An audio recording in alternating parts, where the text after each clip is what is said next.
Embracing success and failure is something that is very key in running a campaign or any project and program. And a big lesson that I would want to share is taking the mental of responsibility when it comes to success and failure. We always anticipate success right up on our street when we are running campaigns, but there's an issue of failure that also comes in, and every leader of a campaign has to take that mental of responsibility that if there is success, we're going to celebrate with the team. If there is failure, we're going to go back to the drawing board and see how to navigate that space and that street and make sure the campaign comes back on track.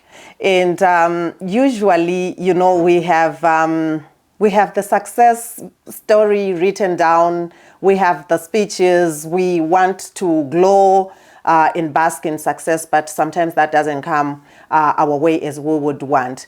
And I think it comes as well from there's something that we've been calling the vampire energy that always works in terms of us trying to run away from failure, because there is negativity, there may be comments, there may be actions that can actually sap our energy when we are running a campaign, and we call that vampire kind of energy, and usually we want to run away from it. And when we are running away from it, we run away from failure most of the times, because it makes us feel like we are failing, and we do not want to take responsibility that we are failing. I had moments that I felt that way from comments that were coming either from colleagues or from family.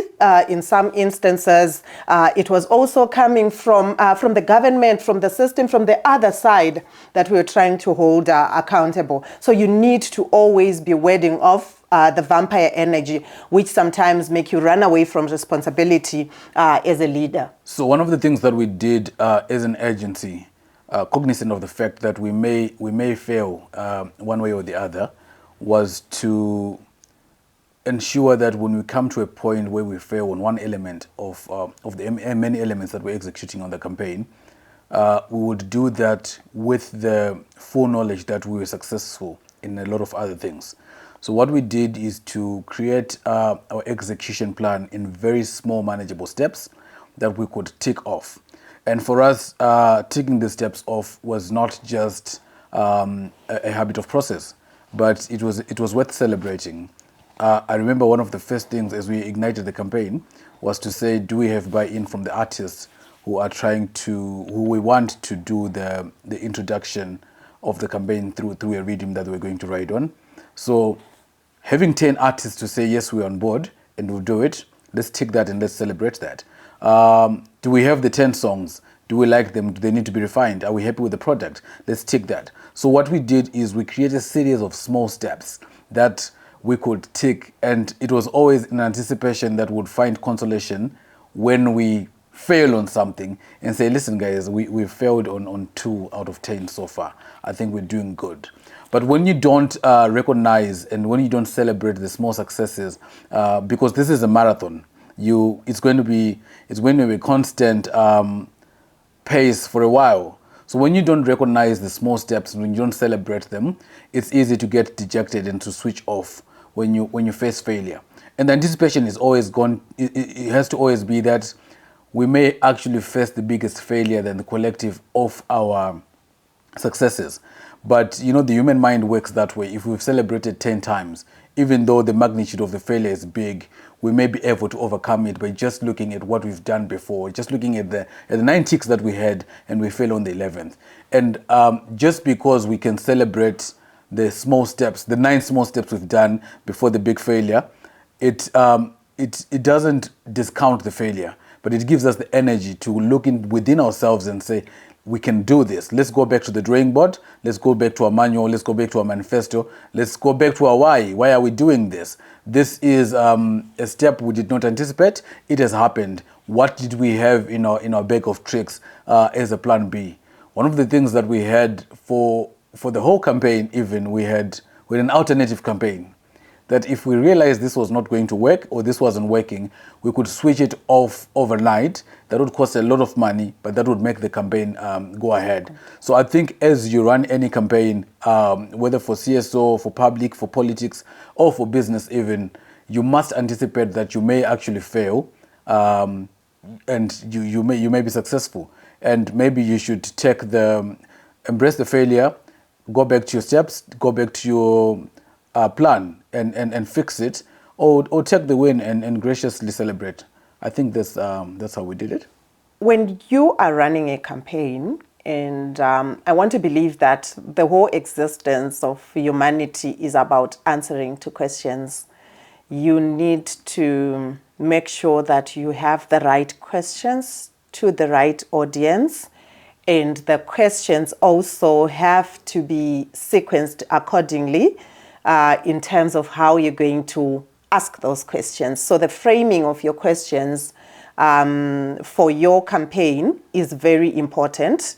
So this takes a series of testing your questions, going further to ask probing questions, and aligning them in terms of the anticipated responses or the answers that you think you're going to get. So one of the first steps that you have to do is to arrange your questions. And arranging your questions takes, of course, understanding that you have your starting questions, you're going to have your probing questions, and there is going to be your closing questions in any of the accountability questions that you would have put in place. And that worked very well in terms of the public appearances, because you want your campaign to be answering critical questions. And those questions could start at a very superficial level sometimes. Then they have to go to the higher level questions that you are now trying to get as much meat and depth to the issue or to the specific target that you have. I remember with the interview that we had with the permanent secretary with the Ministry of Information, we had to come to a point where we had addressed the what questions. We needed to come to the how. It was an issue of process, output, and the outcome even of certain government projects. So the higher level questions also have to be kept in your bag of questions, and you need to take them out at some point, because the idea is not for you to just be rebutted and then you cannot move anymore. So you need to arrange your questions then accordingly so that you can get the answers. And from the questions, I think the way that one can arrange the questions, you can either get verbatim in terms of the answers or in terms of the response that you get.